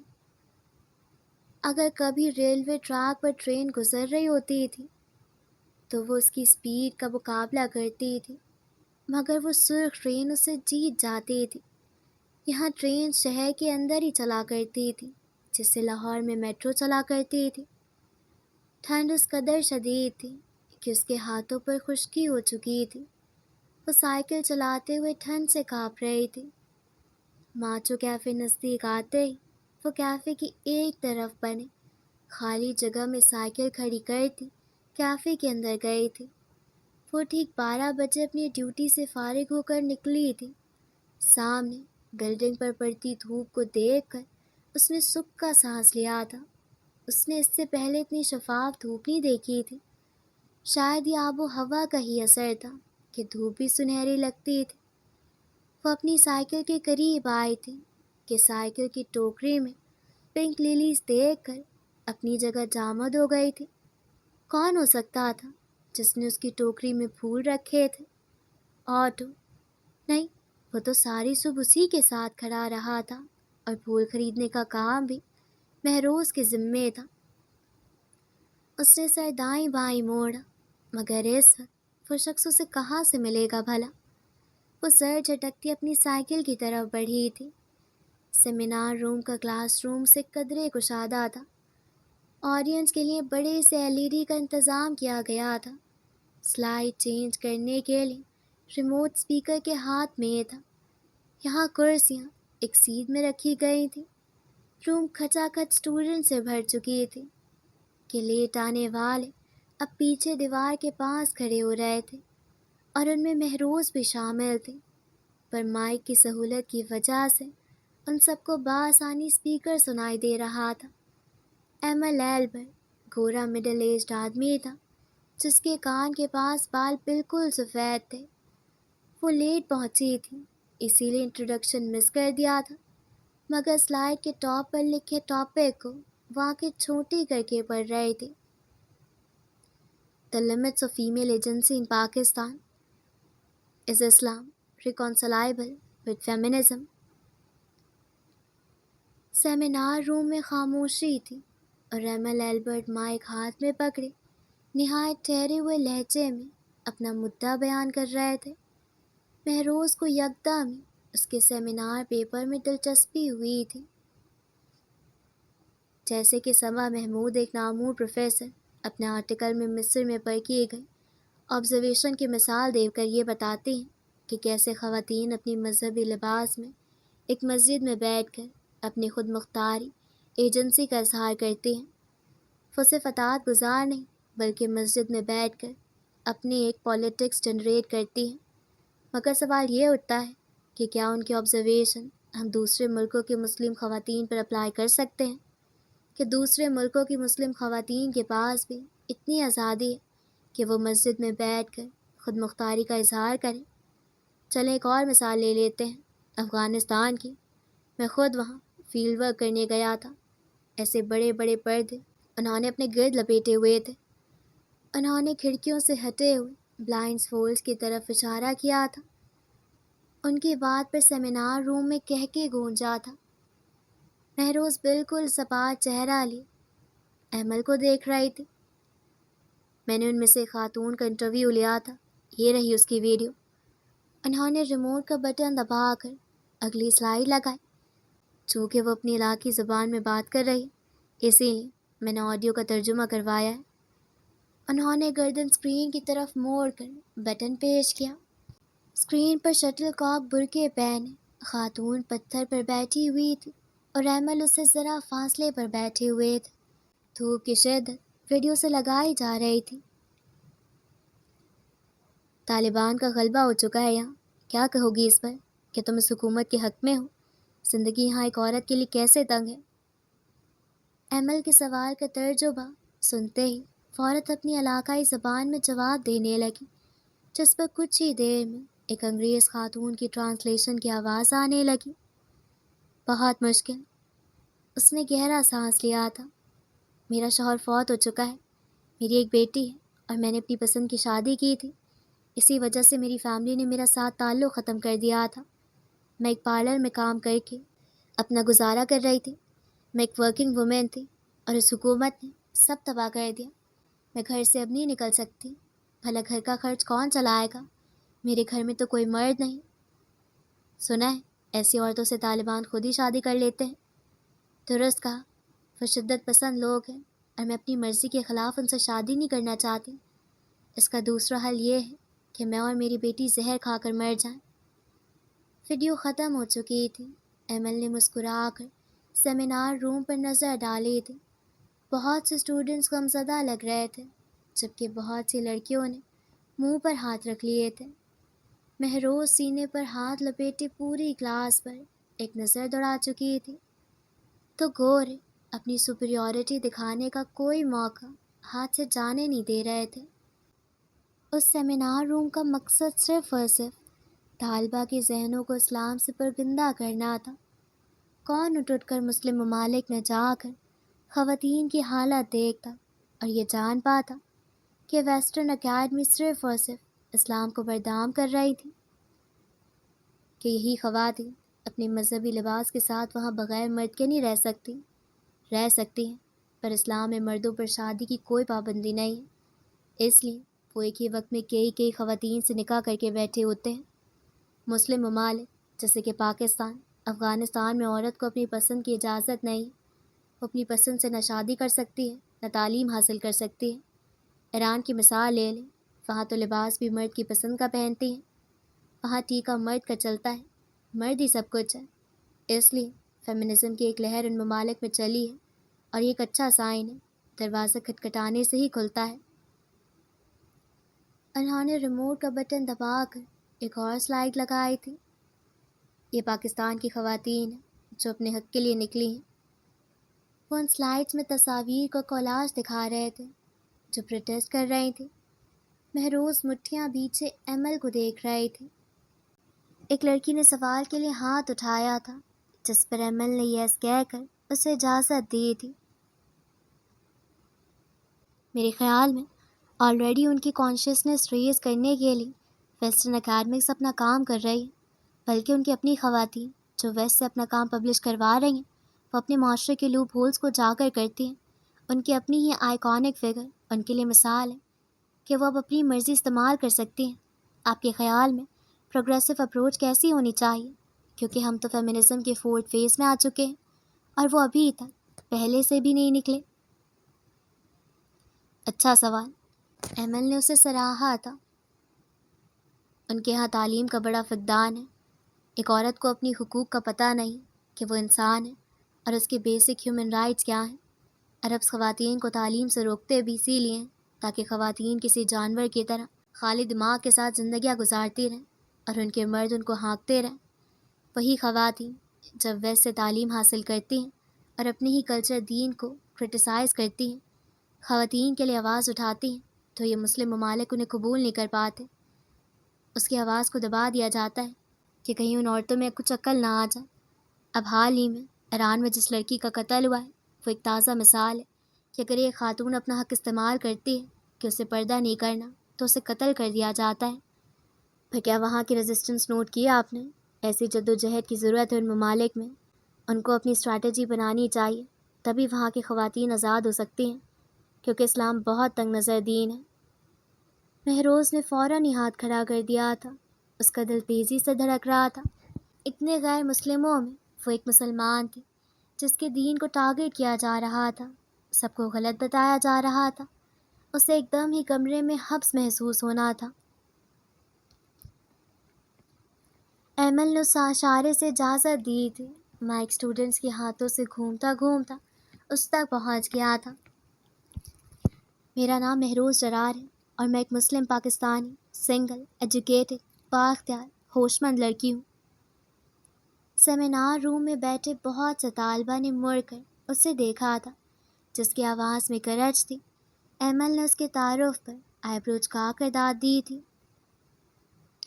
ہو سکتا ہے میری بات لمبی ہو جائے، اس کے لیے میں معذرت خواہ ہوں، مگر ڈسکشن ہو اسلام اور خواتین پر، سامعین سارے غیر مسلم ہوں، تو ایک مسلم لڑکی اپنی پوزیشن کا دفاع تو کرے گی، ورنہ یہ پیٹرن بڑا گھسا پٹا ہو جائے گا کہ آپ اسلام کو ٹارگٹ کرتے رہیں اور طالبہ کے سوالات بھی اسی ٹارگٹ کے ارد گرد گھومتے رہیں۔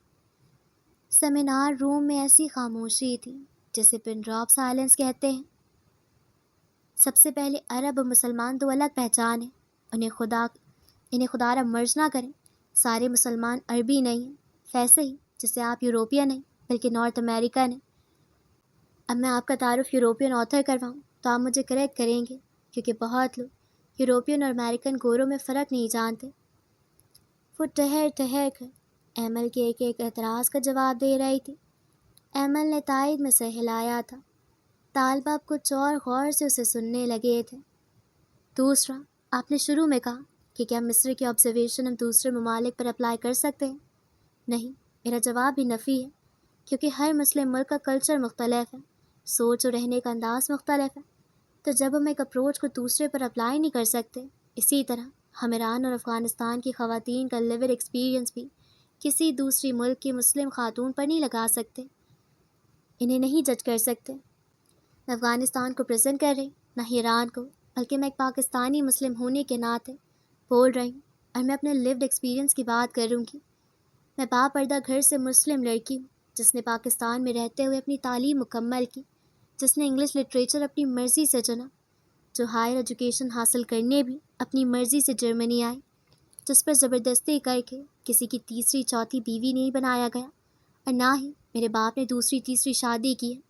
ہاں، البتہ اپنی بیوی کو چیٹ کرنے سے بہتر اسلام نے ایک راستہ دیا ہے کہ نکاح کا، تو اس میں برا کیا ہے؟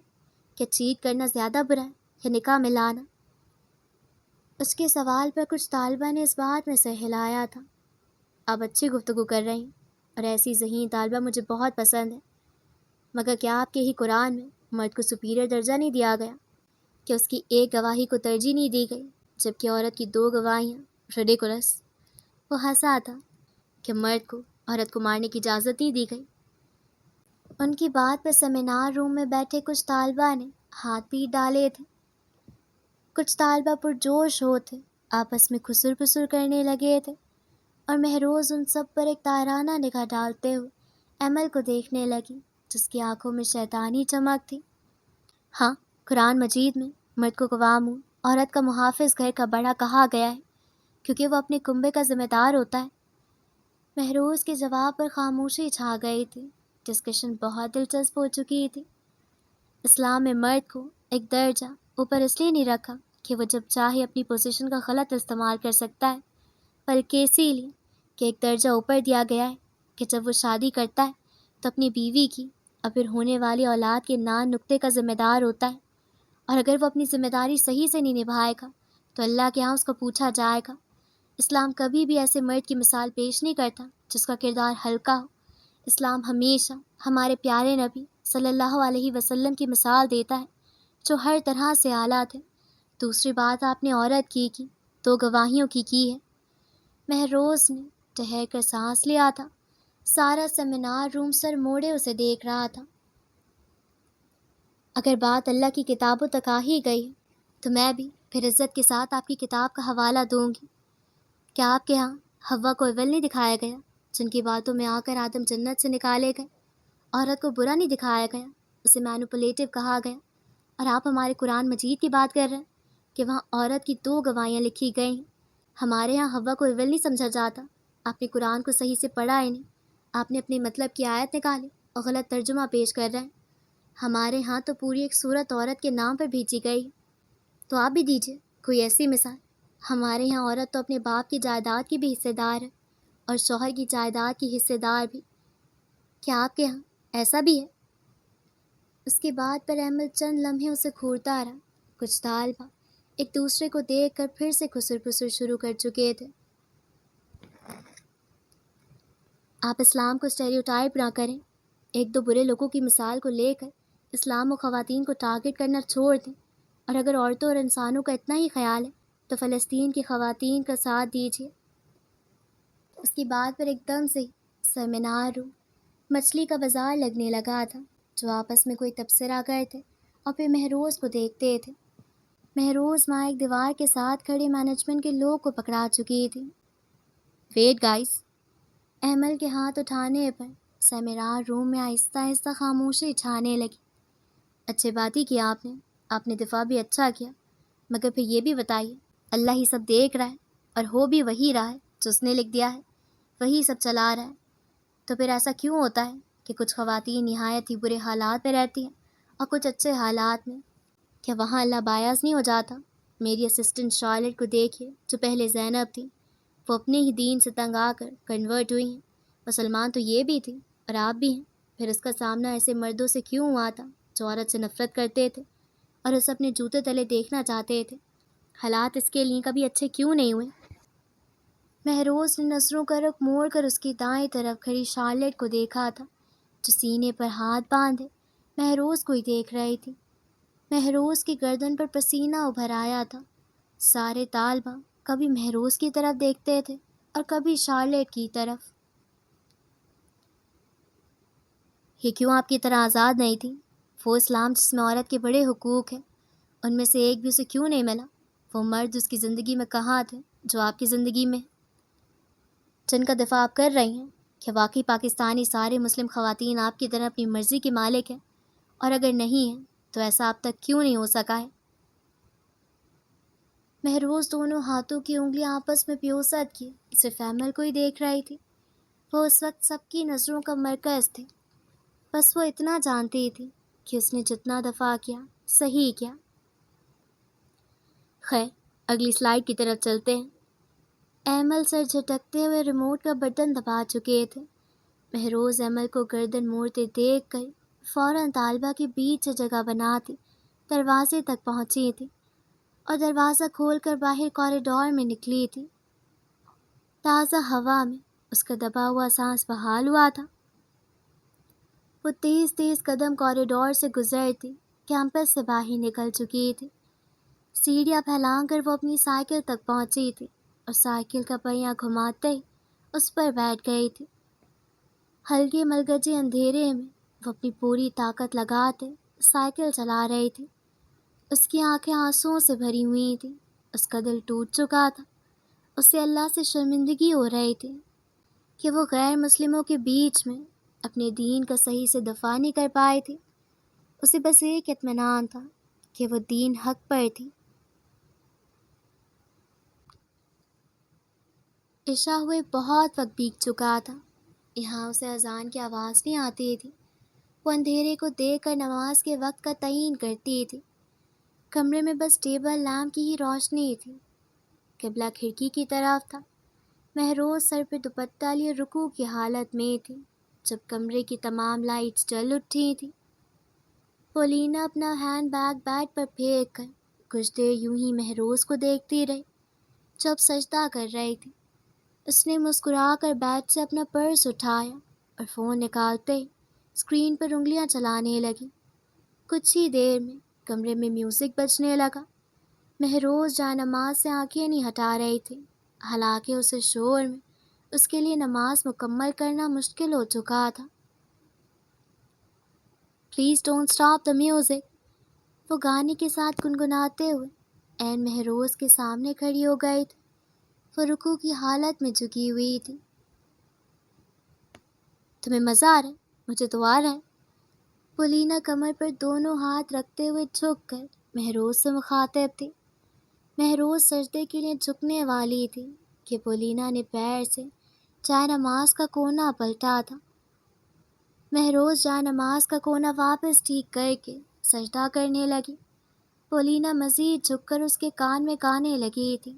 وہ جیسے ہی سجدے سے اٹھی، پولینا نے دوبارہ جائے نماز کا کونا پلٹا دیا تھا۔ اگلی رکوع میں اس نے دوبارہ یہ حرکت دہرائی تھی۔ میں تو تمہیں نماز نہیں پڑھنے دوں گی، کب تک برداشت کرو گی؟ پولینا زور کا کہکا لگاتی سیدھی کھڑی ہو گئی تھی۔ مہروز کی آنکھ سے آنسو گرا تھا۔ وہ ویسے ہی آج کے سیمینار کی وجہ سے دکھی تھی۔ پھر کئی دنوں سے گھر والوں سے بات بھی نہیں ہوئی تھی اور باقی کا اثر پولینا پورا کر رہی تھی۔ او بیبی، کرائے بیبی، پولینا کہتے ہی اس کے سامنے ناچنے لگی تھی۔ یکدم ایک ٹھک ٹھک کی آواز پر پولینا کھڑی ہو گئی تھی اور ارد گرد نظر دوڑانے لگی۔ وہ اپنے بیڈ کی طرف گئی، فون اٹھایا اور پلے بٹن بند کر کے غور سے ٹھک ٹھک سننے لگی۔ اب وہ ٹھک ٹھک جیسے ایک نہیں کئی لوگ کرنے لگے تھے۔ بہت غور کرنے پر پولینا کی توجہ کھڑکی پر گئی تھی۔ وہ آہستہ آہستہ کھڑکی کی طرف بڑھتی گئی اور اسے ٹھک ٹھک اور بھی قریب سے سنائی دینے لگی۔ کھڑکی کے قریب پہنچتے ہی پولینا نے چھت سے پردہ ہٹایا تھا۔ 4 کبوتر ایک قطار میں بیٹھے کھڑکی پر چونچ مارتے ہوئے ٹھک ٹھک کی آواز نکال رہے تھے۔ پولینا نے سر دائیں طرف موڑ کر مہروز کو دیکھا تھا جو نماز مکمل کیے گیلی آنکھوں سے کبھی پولینا کو اور کبھی کبوتروں کو دیکھتی تھی۔ تو یہ کبوتر روزانہ دانہ یہاں چگنے آتے تھے، آج وہ اپنی دوستی کا ثبوت دینے آئے تھے۔ پولینا فون ہاتھ میں اٹھائے بغیر کچھ کہے دروازے کی طرف بڑھی تھی۔ مہروز تشکر بھری نگاہوں سے ان کبوتروں کو دیکھ رہی تھی جو ایک ایک کر کے اڑ کے کہیں جا رہے تھے۔ لاہور کے گھر کا تو ماحول ہی عجیب تھا۔ سلیمان جان، یاسمین فون کی اسکرین پر بیٹی کو دیکھ رہی تھی۔ جرار واش روم میں تھا جب حسیب اپنا فون لیے بھاگا بھاگا ان کے گھر آیا تھا۔ بہت مس کیا آپ لوگوں کو۔ اس الو نے مریم اتنے دن گزار لی، آپ سب لوگ ساتھ ہیں نا، اسی لیے ہوم سکنس اتنی فیل نہیں ہوتی ہوگی، ایک دوسرے سے دل کی بات بھی کہہ دیتے ہوں گے۔ ایک فون لے لینا مورے۔ حسیب نے آنکھیں گول گھمائی تھیں۔ یہ 3 دن مہروز کی وجہ سے اس پر بہت بھاری گزرے تھے۔ وہ پینڈولم کی طرح مہروز اور اس کے گھر والوں کے بیچ گھومتا رہا تھا۔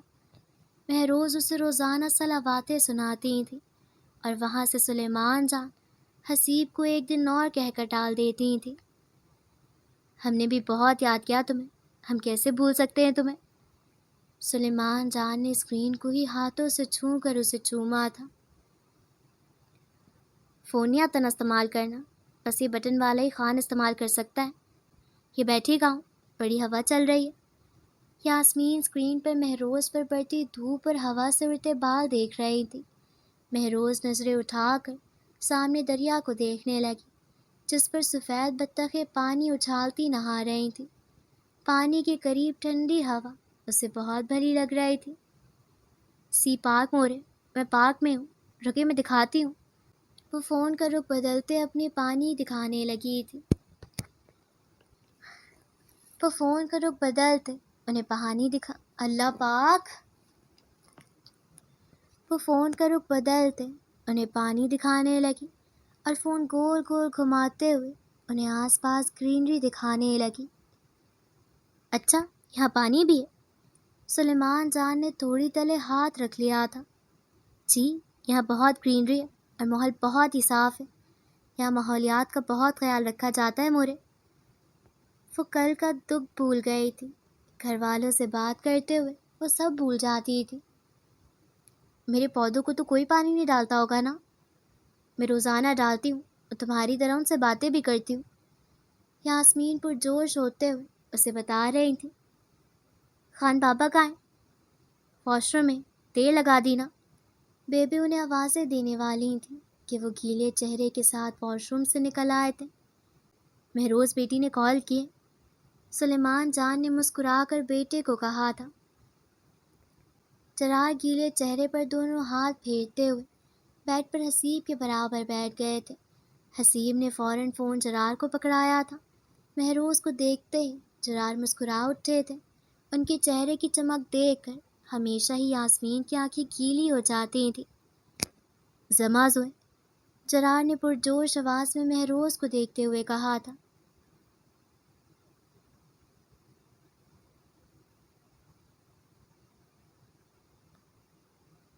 سلیمان جان، حسیب اور مورے اب خاموش بیٹھے باپ اور بیٹی کو گفتگو کرتے ہوئے سن رہے تھے۔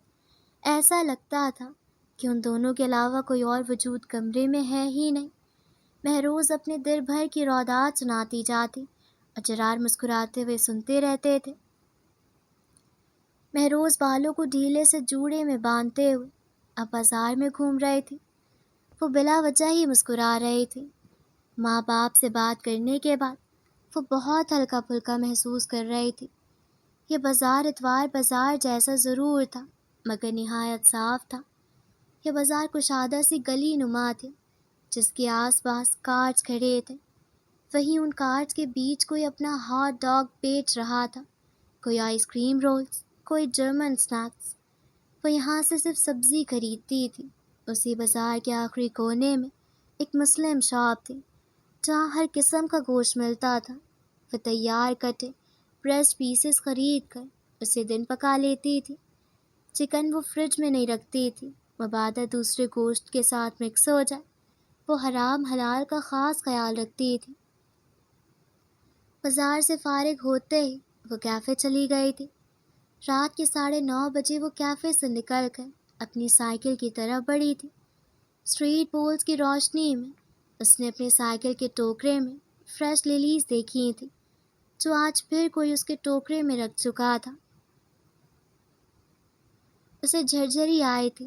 وہ ہاتھ میں پکڑے پیپر بیگز کو بھی اسی ٹوکرے میں ڈالتی، اپنے بیگ سے موٹے گلوز نکالنے لگی۔ رات کے اندھیرے اور مدھم پولز کی روشنی میں اس کے منہ سے نکلتا بھاپ کوئلوں پر تیل ڈال کر دھواں نکلنے کے مانند لگ رہا تھا۔ وہ سائیکل سڑک پر ڈالتی شارٹ کٹ مارتے ہوئے ایک گلی میں گھس چکی تھی۔ بھوک سے اس کا برا حال تھا، اور جب بھوک سخت لگی ہو تو ذہن میں مختلف قسم کے کھانے دماغ کو اور پھنساتے ہیں۔ گلی کے آخر میں ایک لمبا سا ہیولا دیکھ کر مہروز نے بمشکل بریک لگائی تھی، اور بریک لگاتے لگاتے وہ اپنی ٹانگ پر زور ڈالتے ہوئے سائیکل پر وقت روک چکی تھی۔ اس کی بائیں ٹانگ پر شدید دباؤ پڑا تھا۔ سائیکل کے ٹوکرے سے کچھ سبزیاں زمین پر گر گئی تھیں۔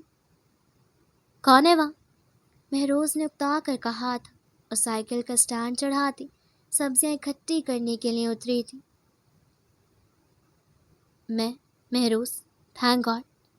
جانی پہچانی آواز پر مہروز نے زمین پر جھکتے جھکتے سر اٹھایا تھا۔ وہ پولینا تھی، جب اسٹریٹ پولز کی روشنی میں کھڑی گھبرائی ہوئی لگ رہی تھی۔ اس کی آنکھوں کے گرد کاجل پھیل چکا تھا، اور ہونٹوں کے گرد سرخ لپسٹک بھی۔ ہیلپ می، میری سبزیاں گرا دی۔ مہروز سر جھٹکتے ہوئے زمین پر بیٹھ کر کدو اٹھانے لگی۔ مہروز، پولینا بھی زمین پر بیٹھ کر تیز تیز ہاتھ چلاتے ہوئے کیلے اور ٹماٹر اٹھانے لگی۔ جلدی چلو، پلیز جلدی کرو۔ وہ اٹھ کر کیلے اور ٹماٹر ٹوکری میں ڈالنے لگی۔ مہروز کے ہاتھ سست پڑے تھے۔ مہروز نے کنکھیوں سے پولینا کو دیکھا تھا، جس کی آواز میں عجلت اور ہاتھوں میں کپکپاہٹ تھی۔ اس نے سر اٹھا کر پولینا کو دیکھا تھا، جو اب بھی جھک رہی تھی۔ کیوں؟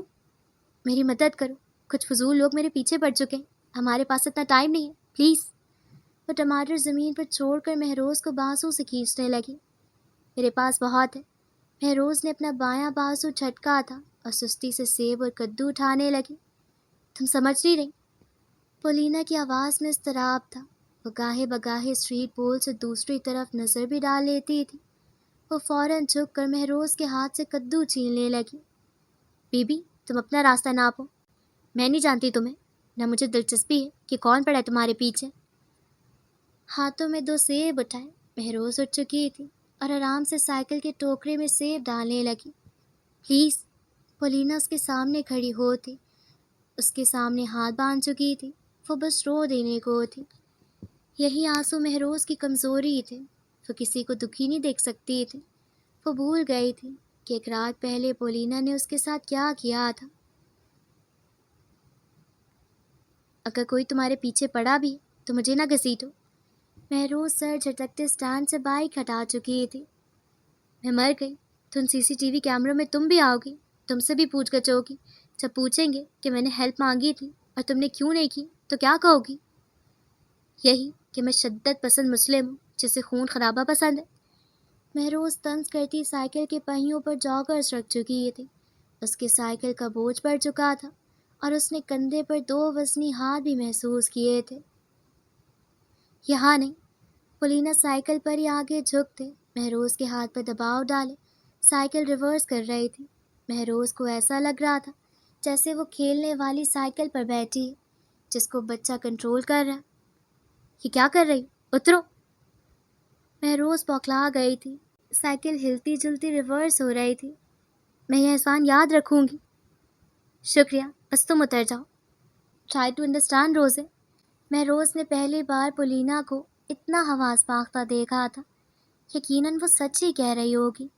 مہروز کے احساس بڑھتی سائیکل چلانے کی جد و جہد کرنے لگی۔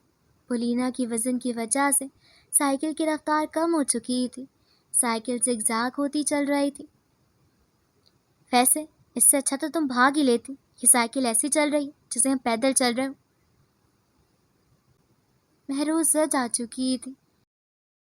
وہی ایک گلی ختم ہونے میں ہی نہیں آ رہی تھی۔ آس پاس مکانات میں ایسی خاموشی تھی جیسے کوئی رہتا ہی نہ ہو، بس بیچلے سے پانی گزرنے کی آوازیں آ رہی تھیں۔ یکدم ہی 5 مرد گلی کے بیچ میں این سائیکل سے کچھ فاصلے پہ کھڑے ہو گئے تھے۔ ان سب نے کالے رنگ کی قمیض اور ماسک پہن رکھے تھے۔ وہ رات کی تاریکی میں تاریکی کا حصہ لگتے تھے۔ مہروز نے یکدم ہی سائیکل کو بریک لگائی تھی۔ وہ ان ہٹے کٹے مردوں کو دیکھ کر پچھتا رہی تھی کہ ایک نیکی اس کے گلے پڑ گئی تھی۔ اوہ نو! پولینا نے مہروز کے دونوں کندھوں پر دباؤ ڈالتے ہوئے خوف سے کہا تھا، دیکھو خود ہی شرافت سے اتر کر معاملہ سیٹل کر لو، مجھ غریب کو کیوں گھسیٹ رہی ہو، نہ میں لینے میں نہ میں دینے میں۔ مہروز نے آہستہ آواز میں پولینا کو مشورہ دیا تھا، اترو پولی۔ ان 5 مردوں میں سے ایک نے اونچی ہانک لگائی تھی، شاباش پولی۔ مہروز نے پولینا کا بایاں ہاتھ اپنے کندھے سے ہٹایا تھا، اس کا دل تیزی سے دھڑک رہا تھا، کاش وہ شارٹ کٹ نہ مارتی۔ یہ برے لوگ ہیں۔ مہروز کو اپنے کان کے قریب پولینا کی اکیلی آواز سنائی دی تھی، یہ مجھے زبردستی پورن ورلڈ میں گھسیٹنا چاہتے ہیں۔ تم بھی ایک لڑکی ہو، میری سچویشن کو سمجھو پلیز، میرا فون بھی وہیں رہ گیا ہے، کال کر لو پولیس کو، پھر چلی جانا۔ مہروز کا دل عجیب کشمکش میں گرفتار ہو رہا تھا، ایک لڑکی کو اس کی مرضی کے خلاف استعمال کیا جا رہا تھا، وہ کیا کرے؟ مہروز نے گہرا سانس بھر کر جیب میں ہاتھ ڈالا تھا۔ دونوں اترو، ہری اپ۔ دائیں طرف کھڑے آدمی کی آواز میں ایسی گرج تھی کہ وہ دونوں جی جان سے کانپ اٹھی تھی۔ پولینا آہستہ سے سائیکل سے اتری تھی اور اس کے بعد مہروز سائیکل سے اترتے ہوئے سائیکل سٹینڈ سے لگا چکی تھی۔ وہ فون کیسے نکالے؟ اگر ان اغواکاروں نے اس کا فون اس سے چھین لیا تو نئے فون کا خرچہ، نیا قرضہ۔ نہیں، اسے فون نہیں نکالنا چاہیے۔ مہروز یہ بات اپنی سائیکل کے پاس کھڑے ہوئے سوچ رہی تھی۔ پال بیبی کم کلوزر۔ پولینا 2 قدم پیچھے ہٹی تھی اور مہروز کی پشت کی طرف کھڑی ہو گئی تھی۔ مہروز نے حیرانی سے سر موڑ کر پولینا کو اور پھر ان 2 مردوں کو دیکھا تھا، جن میں سے ایک آہستہ آہستہ آگے بڑھ رہا تھا۔ اس کا بڑھتا ہر قدم مہروز کو 100 وسوسوں کا شکار کر رہا تھا۔ اس نے فوراً گلا کھنکارا تھا، مجھے تو جانے دیں، میں اسے نہیں جانتی۔ اس نے کہا سائیکل پر بٹھا دو تو بس بٹھا دیا، میں نہیں جانتی آپ دونوں کے بیچ کیا مسئلہ ہے۔ آئی سوئر میں کسی کو کچھ نہیں بتاؤں گی۔ مہروز نے دونوں ہاتھ اس کے سامنے باندھتے ہوئے منت کی تھی۔ روزے، اس اپنے کان میں پولینا کی بے یقین آواز سنائی دی تھی، تم ایسی سچویشن میں ہوتی تو تم بھی میرے ساتھ یہی کرتی۔ مہروز نے سرگوشی میں پولینا کو حقیقت بتائی تھی۔ اس شخص نے نفی میں سے ہلایا تھا، ہمیں واقعی تم سے مطلب نہیں، لیکن ہم تم پہ یقین بھی نہیں کرتے ہیں، اسی لیے تم یہاں سے نہیں جا سکتی، البتہ وہ ہمارے ساتھ جائے گی۔ مہروز کے قدموں تلے زمین نکل گئی تھی۔ یہ کیا کہا تھا اس نے؟ تم یہاں سے نہیں جا سکتی؟ اس کے پورے جسم پر سنسنی طاری ہو گئی تھی۔ روزے فون نکالو۔ پولینا نے مہروز کے کندھے پر دباؤ ڈالتے ہوئے سرگوشی کی تھی۔ مہروز تو اپنی جگہ ساکت کھڑی تھی، برف جمتی ٹھنڈ میں وہ بھی جم رہی تھی۔ وہ یہیں مر جائے گی اور اس کے ماں باپ اس کا انتظار کرتے رہ جائیں گے، یہی سوچ تکلیف دے تھی۔ وہ کیا کرے کیا کرے؟ اس کی نظر سائیکل کے ٹوکرے میں رکھے لمبے کدو پر گئی تھی۔ اس نے سیلف ڈیفینس سیکھا تھا اور اس کا پہلا اصول ہوش مند رہنا اور مقابل کی آنکھوں میں آنکھیں ڈالنا تھا۔ مہروز گہرے گہرے سانس بھرتی، چھوٹے چھوٹے قدم اٹھاتی، سائیکل کے ٹوکرے کے پاس کھڑی ہو گئی تھی۔ اس میں اور نقاب پوش میں چند قدموں کا فاصلہ ہی رہ گیا تھا۔ مہروز نے آہستہ سے ہاتھ پشت کی طرف کیا تھا اور 2 لمبے کدو اٹھا چکی تھی۔ پولینا منہ پر دونوں ہاتھ رکھ کے مہروز کو دیکھ رہی تھی، جو اب اس سے کئی قدم آگے تھی۔ خبردار، مہروز نے دونوں کدو ڈنڈے کی طرح دونوں ہاتھوں میں لہراتے ہوئے انہیں خبردار کیا تھا۔ اس کے ہاتھوں میں جھولتے لمبے کدو کو دیکھ کر اس کے سامنے کھڑے مرد کہکا لگا بیٹھے تھے۔ پولینا کا دل خوف سے دھڑک رہا تھا، ورنہ اس کی حالت بھی کچھ مختلف نہ ہوتی۔ مہروز کا دل بھی سینہ توڑ رہا تھا، پر وہ مقابل کی آنکھوں سے آنکھیں نہیں ہٹا رہی تھی۔ میں بلیک بیلٹ ہوں، چیلنج نہیں کرنا۔ اس نے آواز حتی المکان مضبوط بنائی ہوئی تھی، اس کا پٹھان خون جوش مار رہا تھا۔ اس کے منہ سے خود ہی بلیک بیلٹ کا لفظ نکلا تھا۔ نقاب پوش نے بلیک بیلٹ کا لفظ کھینچ کر کہا تھا اور سب ایک بار پھر ہنس پڑے تھے۔ Okay come on, let's have a 1-on-1۔ اس نے مہروز کو پچکارا تھا۔ مہروز اپنی جگہ جامد کھڑی رہی۔ اس نے تو سادہ سا سیلف ڈیفینس ٹیکنیک سیکھے تھے، پبلک بیلٹ کہاں تھی وہ؟ پولینا بھی خوف زدہ کھڑی مہروز کو دیکھ رہی تھی۔ اس کا دل چاہا وہ ماتھے کو پیٹ ڈالے۔